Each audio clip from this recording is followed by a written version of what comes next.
Yes, thank you very much, Mr. President and Majority Leader. I'm fully aware of the peculiar situation I am in. This bill having been subject of my own committee, but which I am grateful to the Senate President as well as the Senate President pro tempore for taking over. But in fact, questions remain in my mind as well as they do in many others.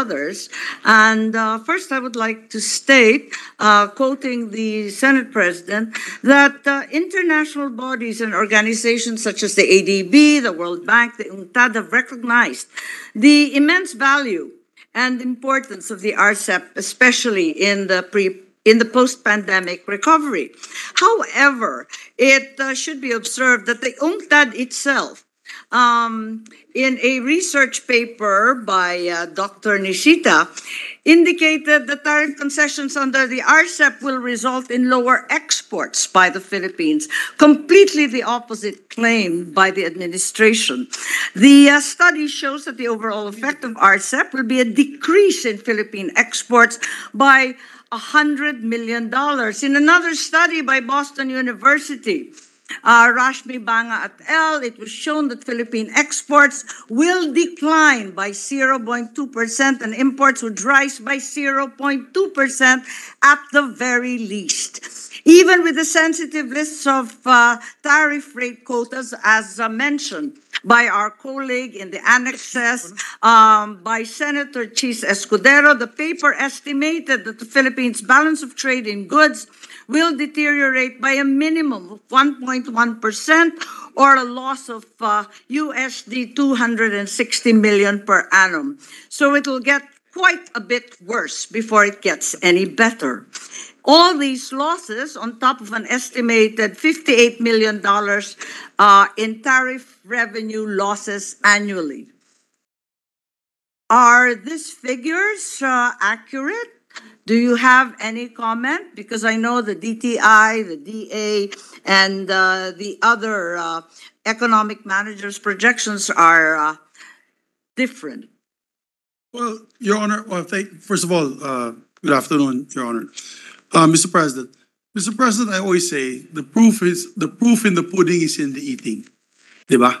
All these studies were made prior to RCEP's ratification on all these other countries, but we have seen in the region, Mr. President, I mentioned it yesterday and in my speech last week. Exports in RCEP countries increased, particularly Vietnam, 16.4% with a total value of $108 billion. Nag-increase.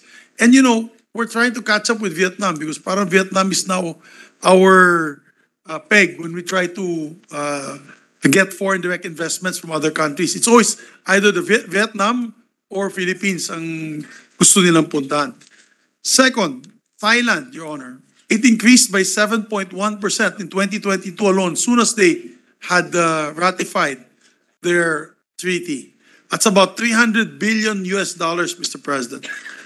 And these are trade to RCEP countries, Mr. President. These are not trade to other nations, Europe or all. These are trade to RCEP countries. In Cambodia, they went up to 4% in 2022. At $31 billion US, Mr. President. And I'd like to take note, there's an increase of 17.6% in exports in garments alone to Australia with a total of $102 million US. The other day, nasa inquirer po, $6.5 million trade deal with Japan on garments. Ito po, $102 million on Australia alone because of RCEP. So ang laki compared to what we were getting on other countries because I presume it is cheaper to produce it within the RCEP family and to export it because of less tariffs. Malaysia, Mr. President, exports grew by 25%. Can you imagine that, Mr. President? 25%. RCEP countries, and in 2022, it accounted for 58% of total trade of Malaysia. And the list goes on, Mr. President. Before you know it, pati Laos, baka matalo pa tayo sa Laos and even Myanmar in terms of trade within these countries. So my position there, Mr. President, our neighbors are gaining ground and gaining financially from joining this largest, one of the largest trade agreement areas uh, in our region. And there are so many studies here which can go contrary to what the lady has mentioned. Ang dami. This is 2 pages long to go contrary to what the gentle lady has mentioned. But again,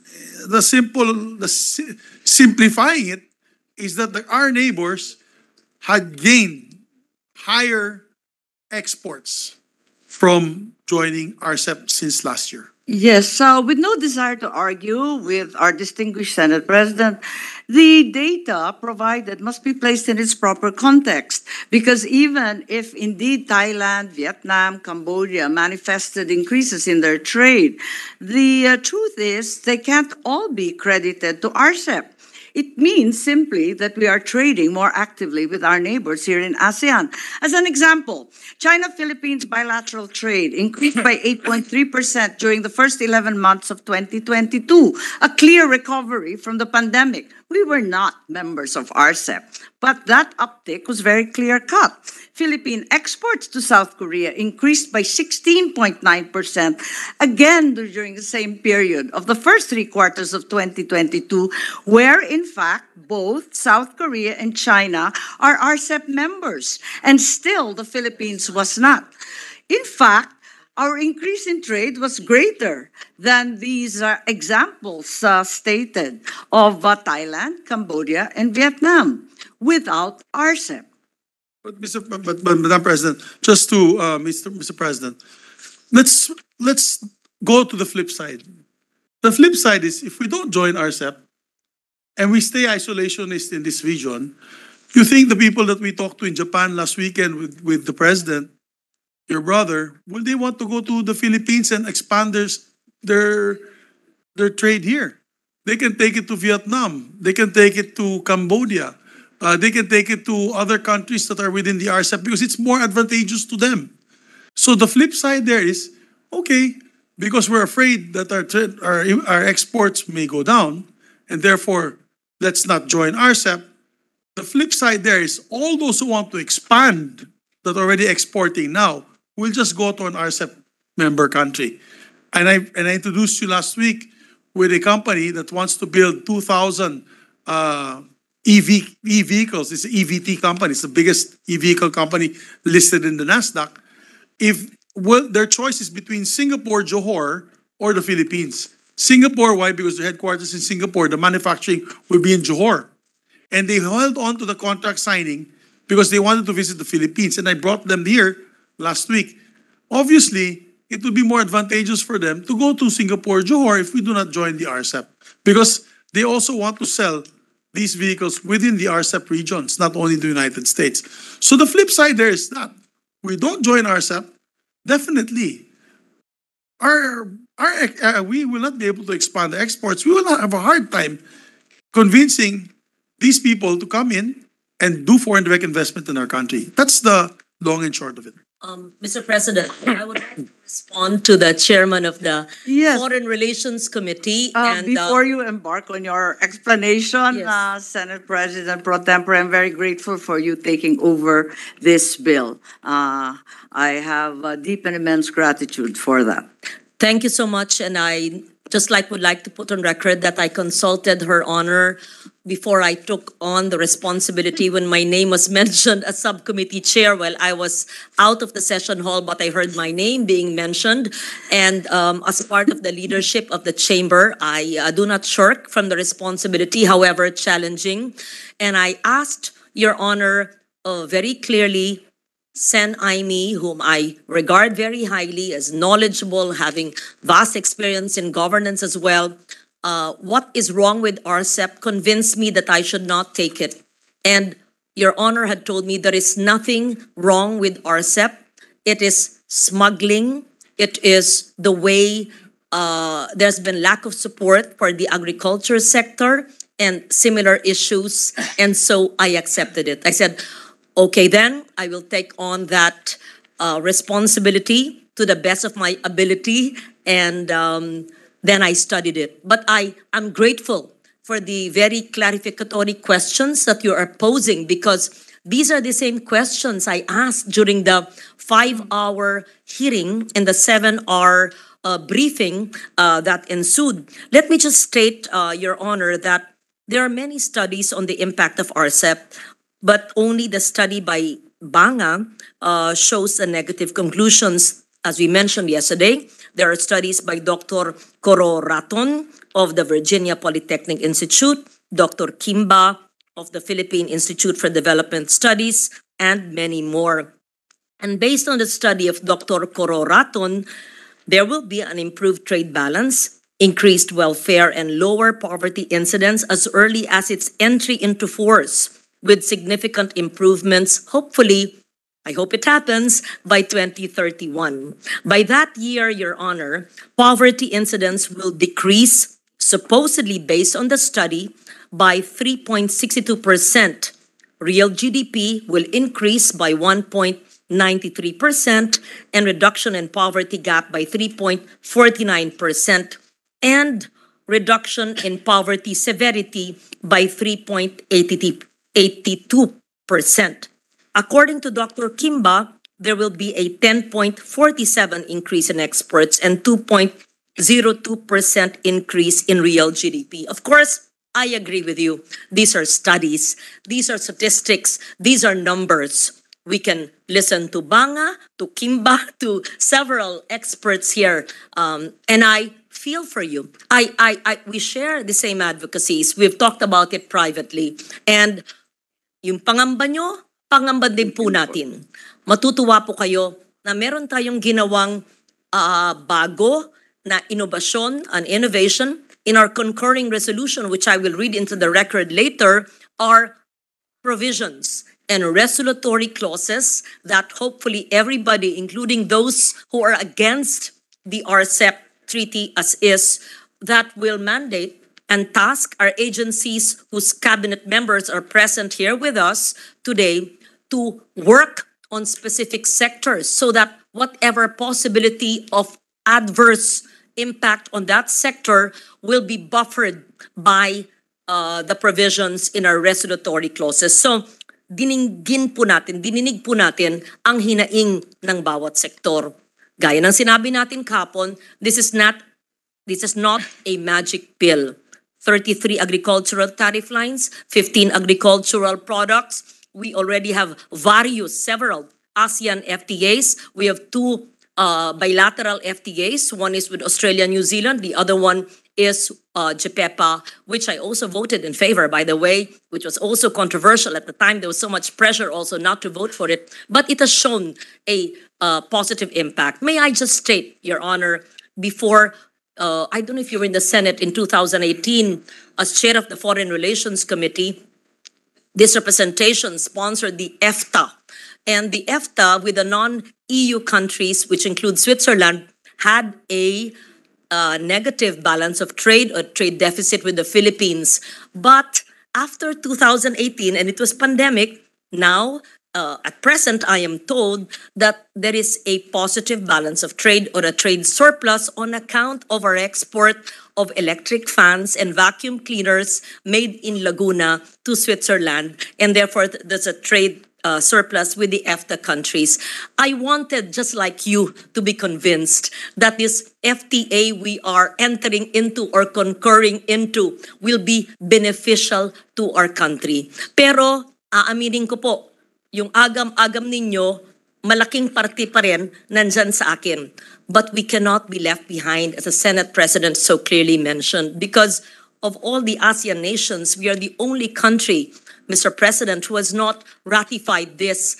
And as I mentioned yesterday, pag merong nag-export ng tsokolate mula sa Indonesia, mula sa nagtatanim ng kakao, at binabana ng Japan ang taripa dahil Rcep country siya, paano na yung ating mga gustong mag-export ng tsokolate, base na rin sa local kakao natin, kung hindi tayo sasama ng Rcep dahil zero na ang taripa within 16 years, pag Rcep country ka, pag hindi, ay malaki, 24.3%, 23%. ang taripa? Bibilin ba ng mga Hapon ang tsokolate mula Indonesia o ang tsokolate galing Pilipinas?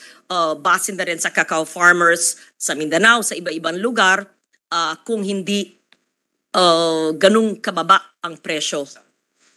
Isang pahayag lang po yan. Sabi nga ni Senator, wag nang mahaba ang mga sagot ko, kaya lang Kaya ganado nga eh. ako pag kay Senator Marcos dahil sinangguni ko siya bago tanggapin ko ang aking tungkulin sa trabahong ito na hindi madali. Thank you, Mr. President. Yes, respectful of the deadlines imposed upon this House as well as on the Senate President, may I just raise the following questions by way of manifestation that the sponsors may or may not answer. We are repeatedly told everywhere we go that we are the last country to ratify this trade agreement, this treaty. However, the reality is, at the outset, a major economy refused to even join the discussion. Is it not a fact that India did not join Rcep precisely because of concerns similar to ours here in the Philippines on threats of circumvention of rules of origin, issues of trade deficit, and the potential flood of imported goods? We share the same problems with India, except they're much bigger and they're much stronger. And what about that growing trade deficit? Not projected, but actually recorded already in several countries. This is a major concern po. I would also like to mention that a statement was made by the sponsors that adequate safety nets are provided in the agreement to cover unwarranted or exceptional circumstances.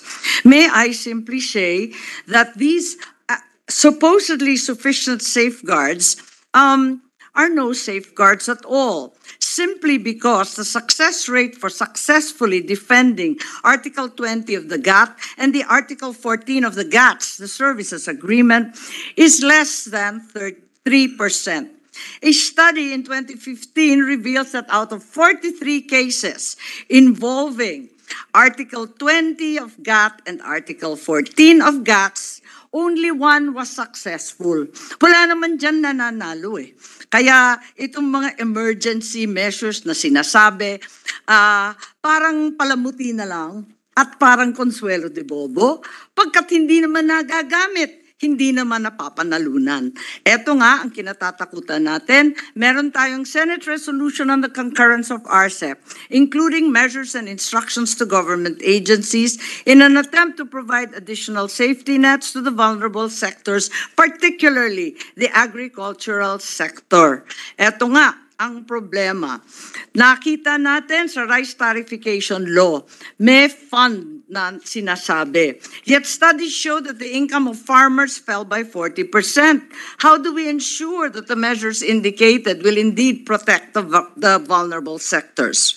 Ito nga ang mga problema natin. May bisa ba talaga itong mga safety nets na to? Ginagamit ba natin ng madalas? At talaga bang may epekto? Yan ang tanong ko. At I would also like to put on record the reported conclusion that there are great potential gains for the Philippine agricultural sector. It is not clear how the sector can capitalize on these potential gains, given the sorry state of agriculture in this country. Presently, we're struggling to provide basic agricultural services that were promised as early as 1994 with the WTO. Hanggang ngayon, in the last 10 years, ang compounded annual growth rate of irrigated areas is only 2%. We cannot deliver the basic services. Do we really believe we can deliver the services necessary to make our farmers capitalize and transform into competitive partners in whatever Rcep has to offer? In addition, a good bulk of the potential exports of Philippine agricultural products will be destined for China. Given the recent moves by our government, which China has specifically already manifested their disappointment with the additional EDCA sites, Is it realistic to project that China will be buying all our durians? We're already witness to what has happened in the last few years with the Australia-China trade wars. Is this what we want to happen? And also, realistically, the peak of the fruit bearing for durian is not tomorrow. It's after 10 to 15 years. Our Senate President knows that very well. He comes from Mindanao. And I believe that we should not make these promises simply because we will be fraught to fulfill them.